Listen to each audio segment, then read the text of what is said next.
गोदानै लुफुंनाय बाथौ थानसालिखौ बेखेवनो साखाफारा जादों 4 नं बनगुरुम बाथौ समाजा।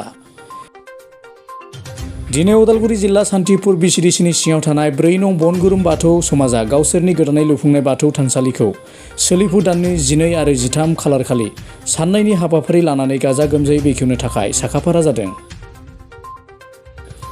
बिथांमोना खौरांगिरिनि गेजेरजों फोरमायदों दि बे बेखेवनाय हाबाफारियावनो गाहाय आलासि महरै बाहागो लागोन दुलाराय बाथौ महासभानि अलंबार सुबुं बिथां बुब्रुबाहन स्वर्गयारि बिथां लोगोसे बुंथिबावदों दि बे थानसालिखौ सिबियारि बिथांमोनानो दान होलायनानै लुफुंनाय जादों होननानै। गिबियावनो नोंथांमोननिसिम जोबोद साबायखर बावनाय थाबाय। नोंथांमोननि चेनेलनि दारैनो जोंनि बे 4 नं बनगुरुम गामिनि सानजोराम बाथौ समाजा जे 12 आरो 13 थारिखखौ जों साननैनि हाबाफारि लानानै जिथु मन्दिर गोदान बेखौ बेखेवनायनि हाबाफारियाव जोंहा बे मन्दिरखौ गिबियावनो जोङो गायसननाय सानखौ बुंनो नागिरदों। जिहेथु जोंहा 1993 मायथाइयाव बे बाथौ मन्दिरखौ जोङो गिबि आरम्भ खालामदों। दा बिदि फैयै दा नैबे 2012आव जोंहा 27 बोसोराव आगान सुरबाय।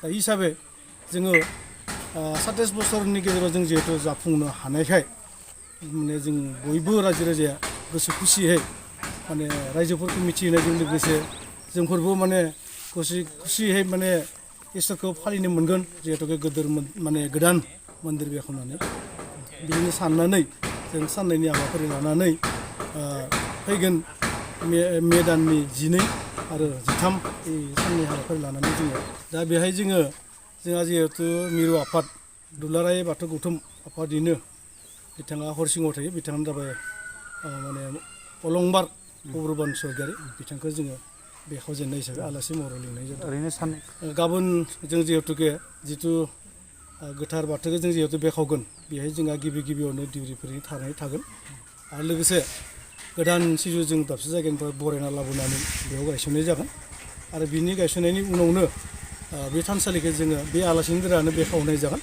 आरो बेखेवनायनि उनावनो जोंहा बे फुजा फाथाल बावनाय थिनाया सानसेनि हाबाफारि थागोन। बिदि बुंनो थांबाथ' जों इसोरनि खोथा जों फोलानो हाया। जों जिथु 14-15 न'खरनिफ्रायनो जोङो जिहेतु आं 93 मायथाइनिफ्राय जिहेतु बे मन्दिरखौ आरम्भ खालामदों होननाय बाथ्राया बयबो मिथिदों। आरो बे हिसाबै जोङो गभमेन्टनि टेनेख'आखै 2021सिम रावनिबो जोङो टेनेख'आखै राजनितिक लेभेलनि बा सोरनिबाफ्राय अनसुंथाइ टेनेखौ लायाखै।